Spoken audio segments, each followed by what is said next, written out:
就这个事情其实扯来扯去，其实都是资本。所以我觉得作为我们老百姓来说，你不用关心那么多，对吧？因为我是觉得鱼离不开水，水离不开鱼，就是这个道理，对吧？你微信也不会把苹果给丢了，苹果更加不会把微信丢了，这只是两个公司之间的一个经济层面的，或者说一个公司层面的一个决策，对吧？这个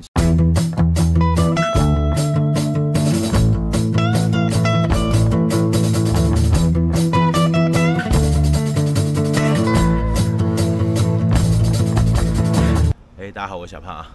这个最近有一个新闻比较火，就是前两天不是苹果发布会了嘛？那关于这个苹果发布会之前就有个新闻，就是微信和苹果如果这样掐架，你到底会选择谁？其实这个问题，公说公有理，婆说婆有理啊。就是我在网上也看了有很多的一个观点啊，就是有人站在一个爱国的角度啊，或者说一个这样的一个角度，肯定是支持微信嘛，对吧？因为我们中国人大部分都微信嘛，对吧？那很多人觉得，这个事情可能跟微信没关系，对吧？这个税都要收，但又有一些人说收税没关系，对不对？你为什么区别对待？为什么收？有些国家特别高，有些国家特别低，或者某些软件特别高特别低？这个东西怎么说呢？我认为它本身就是一个资本的一个东西，对吧？也没有说谁对谁错的问题。就我没办法去给大家说一定定个性，说这个东西到底谁对谁错，对吧？那么我们先捋一捋啊。那么最早是苹果要征收微信的一个税，对吧？微信因为它研发了一个小程序嘛，它避开了苹果商店的一个税收，然后呢，之前可能金额比较小，然后苹果也不是很在意，然后现在因为微信小程序啊各方面，它的盈利点好像达到700多个亿美金还是多少，对吧？我忘了，这反正还是人民币啊，反正蛮多钱的。那么就是苹果要收30%的税，对吧？那然后呢，大家觉得苹果收太高了，这个把所有的列表拿出来了，你看收某一个国家多少，收某一个国家多少，你为什么收微信是最高30%，别人都可能只有13%、17%，对吧？20%，为什么要收那么多，对吧？然后呢，就相互在掐架了。其实你没看到，两个官方其实都没有很正面的来回答这个问题，只是大家网友在猜测。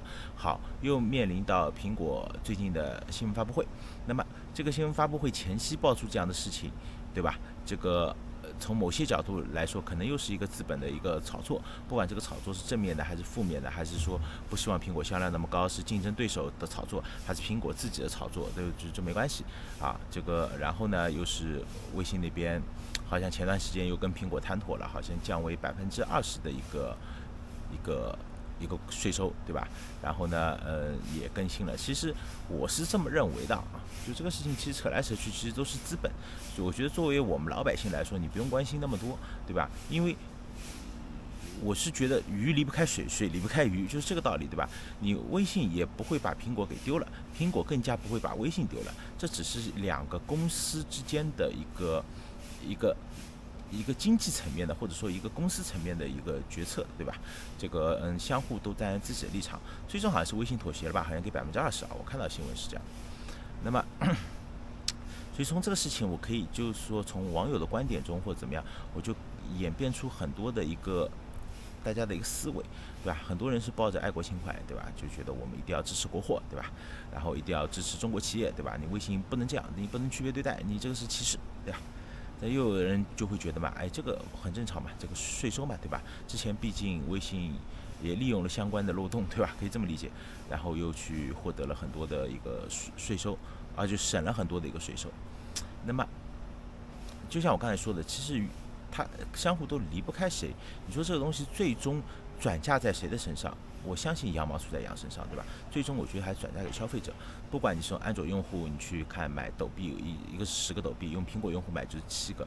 其实我最终认为，这个所有的一个利益，他们两个企业最终不管协调多少关税，哪怕10%、20%、50%、100%，最终这个税不是凌驾在消费者身上，对吧？你指望着微信会出这个钱来解决问题呢，还是怎么样？还是苹果说给你免？对吧？相对来说，只能说大家降价，两个企业之间达成共识，然后所有的事情，我觉得认为是转嫁到消费者身上。很多人会拿出很多的比喻，说好比苹果是个房子啊，它造了一个综合体，然后呢，微信呢等于说是里面的商家，然后呢，因为那个综合体，看到这个商家特别火爆，要收商家的租，对吧？其实这还是那句话，就谁都离不开谁，这只是一个资本运作吧，我认为只是一个资本运作。然后我们再说回昨天晚上苹果新闻发布会，我大概看了一下，其实呢，自从乔老爷子走了以后呢，其实苹果几乎没有大的让人眼前一亮的更新。我不知道这么说果粉会不会开心，我自己也用苹果，我是觉得没有太大的一个跨度，对吧？可能在某些方面，微调了一下，边上多了个按键，多了个物理的，然后拍照更清晰了。其实我们大部分人是用不到这些东西的，包括那个拍照调色，大部分大家可能都是美图秀秀一键美颜了，对吧？那么做出那么多东西，就跟好比很多人过来旅游一样，他看似拿了一个很贵的一个苹果手机，他连一个地图都不会下载，他连怎么更改地址去下载到谷歌的软件他都不知道。哎，为什么我拿着苹果手机到国外来了，为什么我谷歌地图都下不了，对吧？其实下载这些东西跟你在哪个地区没关系，苹果商店里面可以改地址的，对吧？你把地址改成当地的一个区域就可以了。